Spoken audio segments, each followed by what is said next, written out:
Қайырлы күн оқырман, қалыңыз қалай?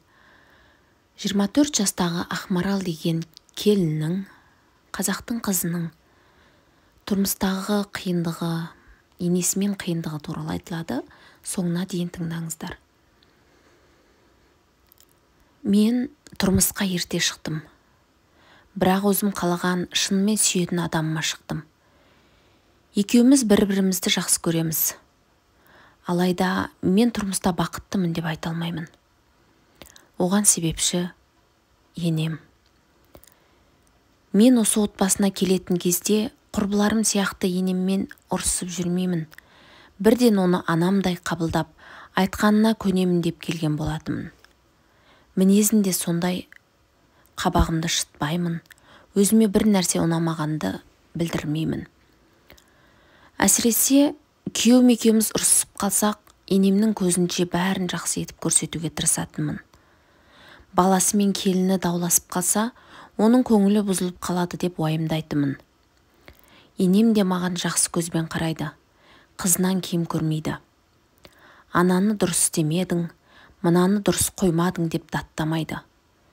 Екеуміздің арамыздағы шаруаны ол да ұлына айтпайды. Мен де күйеуіме тіс жармаймын. Енді не ұнамайды дейсіз ғой? Ол ұлын тым қатты жақсы көреді. Менен қызғанады ма? Білмеймін әйтеуір. Ұлы көңілсіз келсе, маған тиісіп қоймайды. Ұлы көлігін ұрып алса, мен кінәлімін. Ұлының жұмысына сәтсіз жағдайлар болса, мен оған дұрыс ақыл айтпаған болып шығамын. Ал ақыл айтып жатқанымды естіп қойса, тағы да ер адамға әйел ақыл айтқанды қайдан көрдің деп шығады. Үйде қайнінім бар. Үй жинау барысында одан шаң сұруды сұрасам, енем үндемейді. Жарымнан сұрасам, сен неге оған шаң сорғызып қойдың деп ұрса бастайды. Аяғым ауыр болған кезде күйеуім үйде таң атқанда келді. Өзінің қайда болғанын дұрыс айта алмады. Әйтеуір достарымен қыдырдым деді. Сөзге келіп қалдық. Алайда даусымды көтермей сөйледім. Ата-енем естіп қоймасын деп. Әйтпесе ұлының таң ата келген ұят емес пе? Оның жағымсыз әрекетін жасырамын деп өзім бәлеге қалдым. Енем менің көңілсіз жүргенімді көріп, алайда тиісті, бұлайда тиісті. Бәріне де я мама деп көне берген соң, ілінетін жер таппай ашық ұрса бастады. Менің ұлым ойын ойнап жүрген жоқ. Таң ата келсе шаруасы болды, деді. Шамасы біздің сөздерімізді әдейі тыңдап тұрған болуым керек. Әйтпесе ұрыспадық қой. Амалсыздан көндім. Қанша зам келіп тұрса да, ұйқыдан тұрған күйеуімен ренжіспей сөйлестім. Сол кезде ғана енем қайта жұмсарды. Ұзын сөздің қысқасы, соншалықты ұлын жақсы көретін енем менің күйеуіме деген сезімімді біртіндеп сөндіріп келе жатыр. Мен жақсы көрген адамыма күн сайын басқа көзбен қарай бастадым.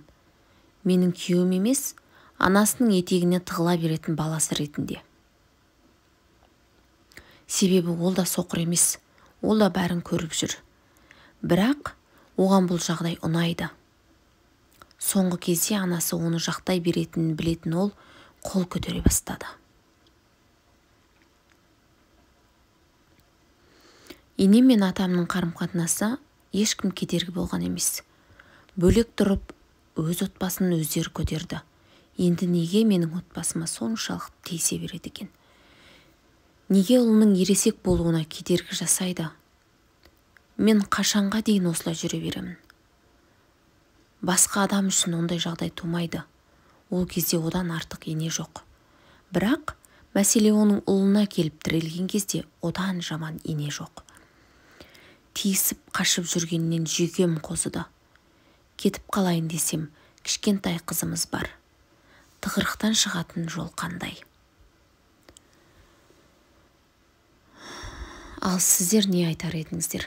Мұндай жағдайда келін мен ене жалпы не істеу керек? Келін не істеу керек? Комментарийға жаза кетіңіздер.